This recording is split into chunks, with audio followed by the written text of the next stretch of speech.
The NFL draft is here, and we are back with our final mock draft of Mock Draft Mania. Let's jump in. Brace yourself for the ultimate Carolina Panthers experience. Welcome to Two Growls, One Roar, the podcast that hits harder than a Luke Kuechly tackle. We're diving deep into the heart of Panther Nation, bringing you unrivaled passion, insider takes, and pure gridiron fire. From Wilmington to the cosmos, this is your home for the fiercest football talk east or west of Charlotte. Welcome in, folks, to another edition of the Two Growls, One Roar podcast. Hope you guys are doing well. We have made it through Mock Draft Mania. Number one, I will take a second to say, if you're listening on the podcast and you don't follow me on YouTube, you did miss the 6th-round mock draft from yesterday, so you can go back on YouTube and watch that. Or we will get you caught up to speed. And anyone else that missed a mock draft along the way, we're going to do a very quick review of every pick. Now, remember, we did 1 round per day, adding an additional round each time, picking new players every time we did that. But anyways, folks, we are here, final mock draft, lots of content to get through. Without further ado, let's go ahead and get started. Now, what I will tell you is that in this episode, we are going to do a few things. We're going to look at just general where the Panthers sit. It's only been 1 draft with Dan Morgan and Dave Canales, but hey, let's take a look at where things were. Look at the depth chart. I think it's important to understand who's here, where the needs are. Look at the projected big board for day 1, 2, and 3 for the Panthers and some guys that might fit. And of course, at the very end, we will have your final mock draft for the Carolina Panthers. Yeah, it's here. I cannot believe it. So anyways, folks, without further ado, we are going to jump in, get you guys up to speed, and there's a lot of content to go through. Day 7, 7-round mock draft. For those of you that might have missed this, let's pull this up on the big screen here. This is a recap, and I was about to say these. This is a recap of your last 6 days. So, Tet McMillan, day 1. Jahad Campbell, Jaden Higgins, Princely, day 2, mock draft 2. Mock draft 3, Jalen Walker, Luther Burden, Carson Schweschinger, TJ Saunders. Day 4, mock draft. Donovan Ezra Oko, Jalen Noel, Alfred Collins, Ozzie Trapilo, Olua Feme, Aladejo, Billy Bowman Jr., Demetrius Knight Jr. Michael Williams on day 5. That's where we are. Benjamin Morrison, Elijah Arroyo, Joshua Farmer, Cam Scadaboo, Jonas Sanker, Tez Johnson, and Sebastian Castro. Lots of stuff there. Finally, your day 6, which is probably the craziest of all the mock drafts that we had.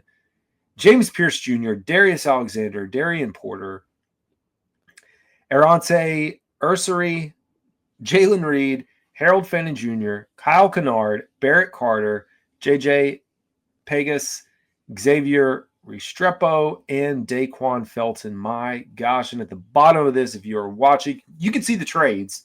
I'm not going to read through every trade. We did a trade back with Arizona, trade back with Cincinnati, trade back with Seattle, trade back with Indianapolis, a trade back with the Buffalo Bills, and we are finally here with the final mock draft of the season. Man, I'm glad for this stuff to be over. We will be live streaming tomorrow with the NFL draft.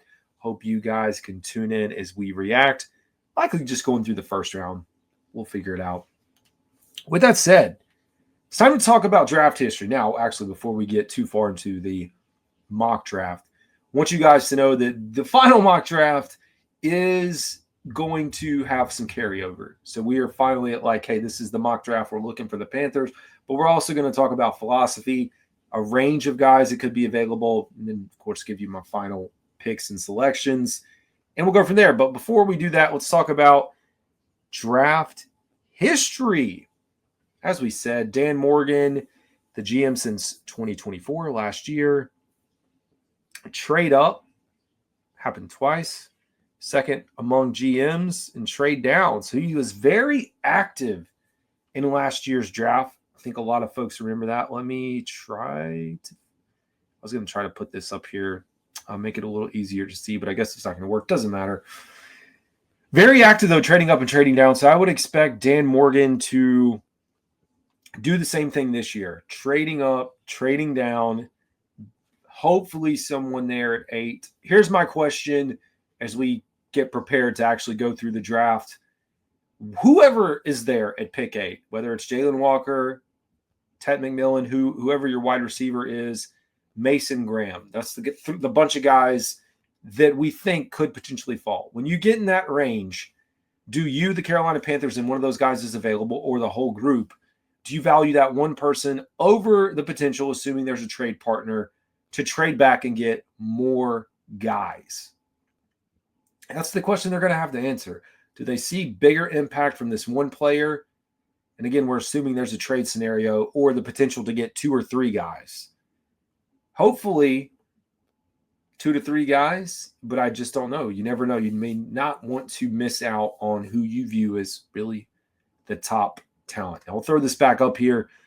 The second year, GM Dan Morgan originally served as the Panthers assistant GM from 21 to 23. So some people still associate him with Scott Fitter, as you would. Before taking over as the lead decision maker last year, we know about that. His previous stops in Buffalo and Seattle in the front offices there.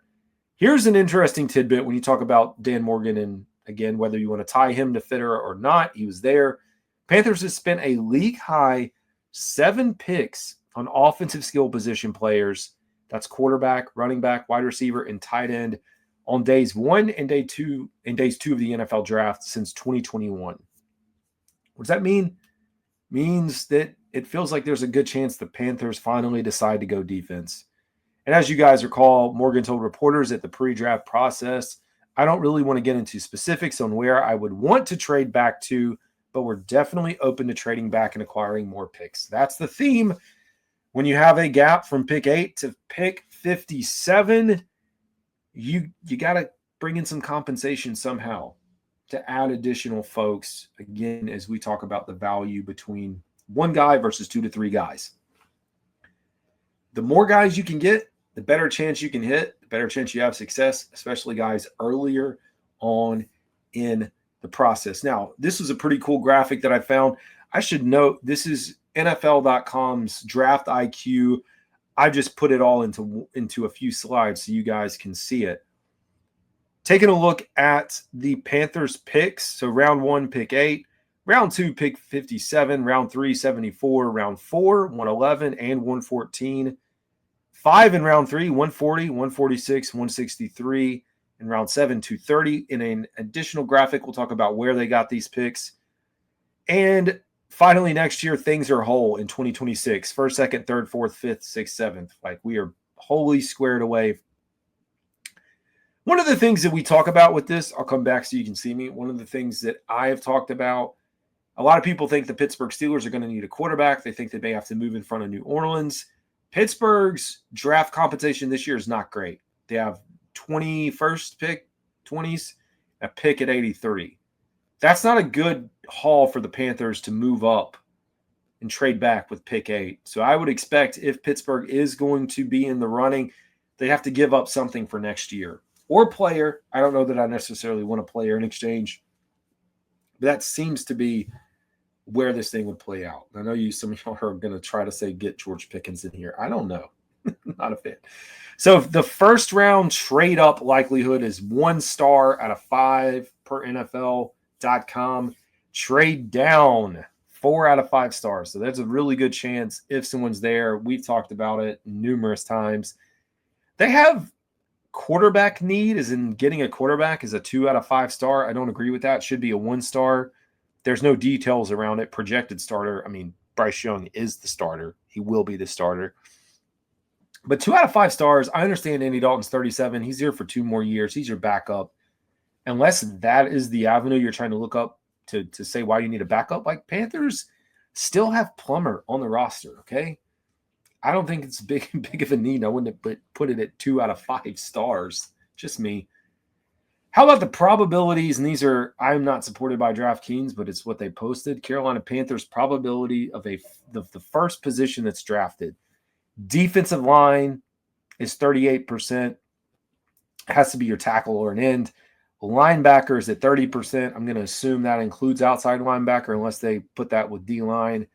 Wide receiver, 13%. I guess you throw tight into the mix with Warner here at 5%, cornerback 5%, O-line 4%, safety 3%, running back 1%, quarterback 1%. Like probably unless you're talking Ashton Shinty, which I don't think that's going to happen for the Panthers to pick him up. Those are your odds. I told you we'd give you a breakdown of last year's draft. Not to spend too much time here. We know about Xavier Legette, Jonathan Brooks, Trevin Wallace, Jatavian Sanders, Shaw Smith-Wade, Jaden Crumedy, and Michael Barrett. The back end of the roster, Michael Barrett not here, Jaden Crumedy limited in time. The first group of picks, the first 5 or so at least, outside of Jonathan Brooks, which, you can't really say too much, decent so far. A lot of room for Xavier Legette to improve. Jonathan Brooks, we won't know what he is until next year. A lot of room for Trevin Wallace to improve, in my opinion.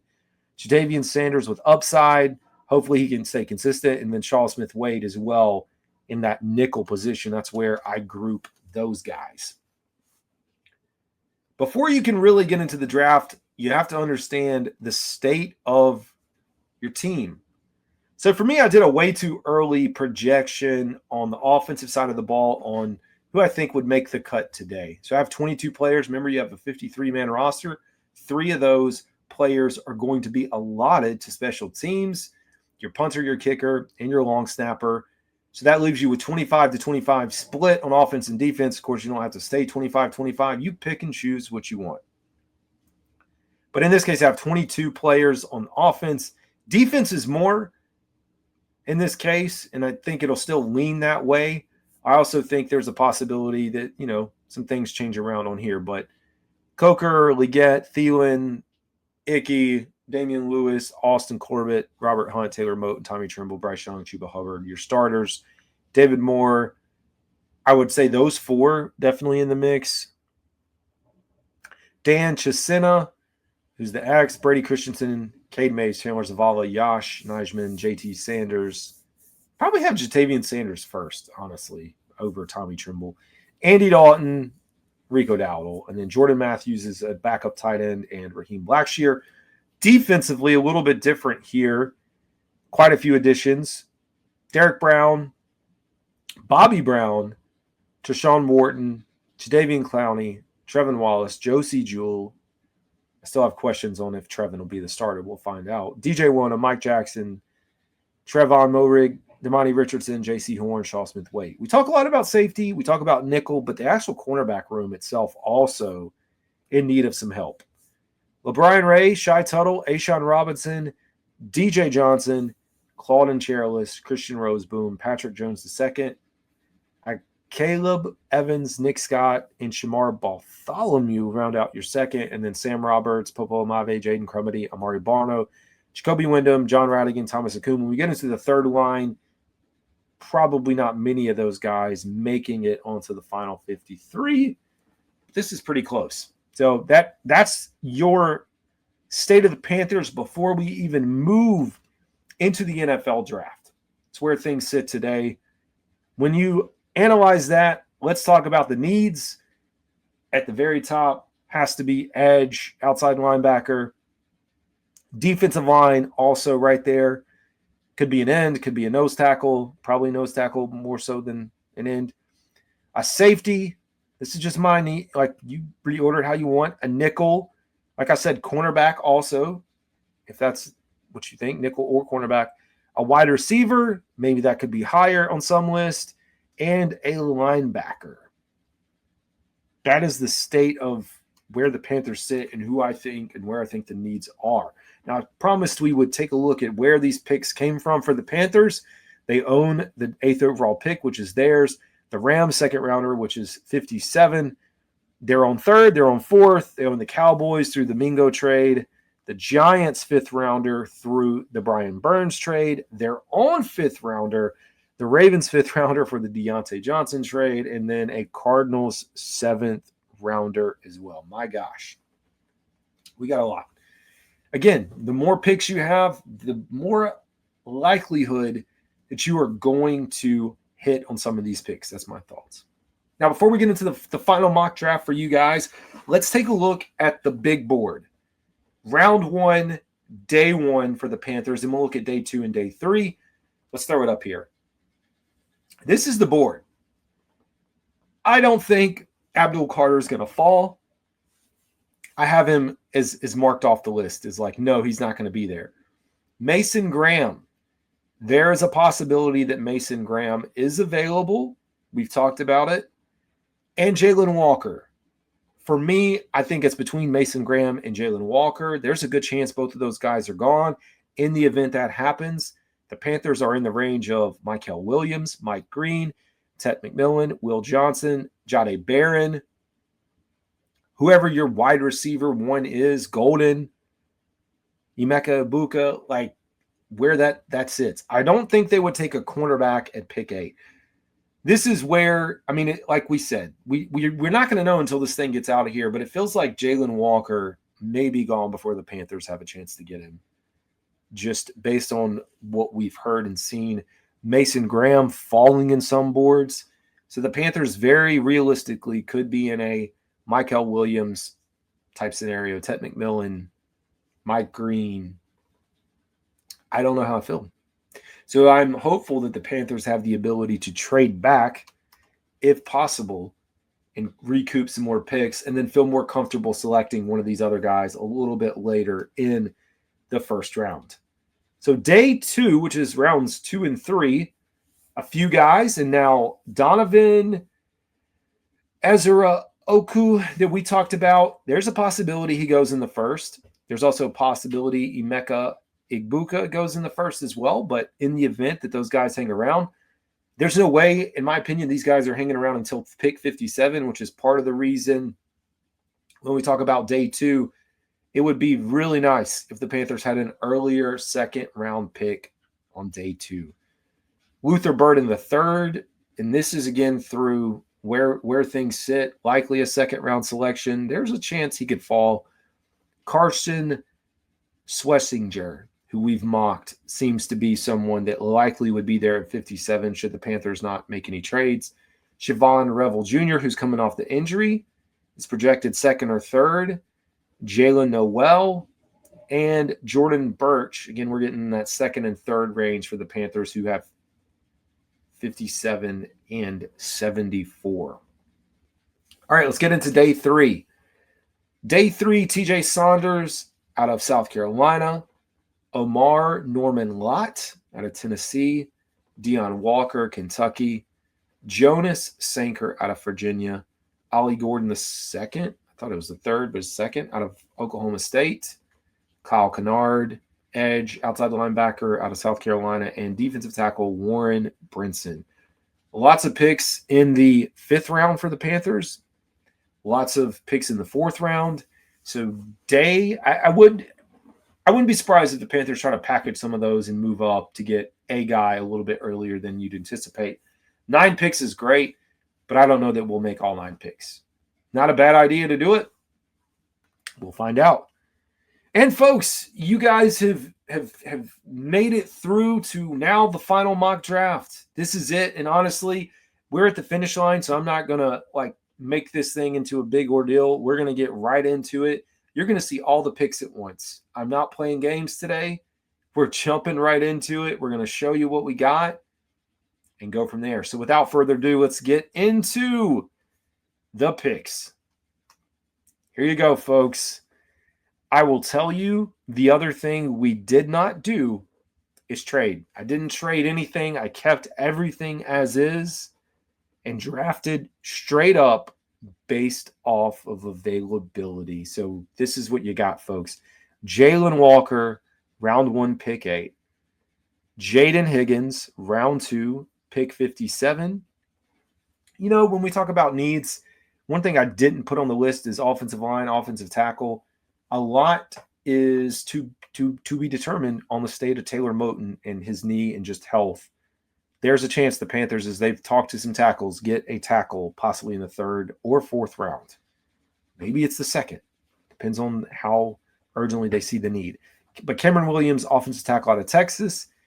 Jonas Sanker, safety out of Virginia. Demetrius Knight Jr., linebacker, South Carolina.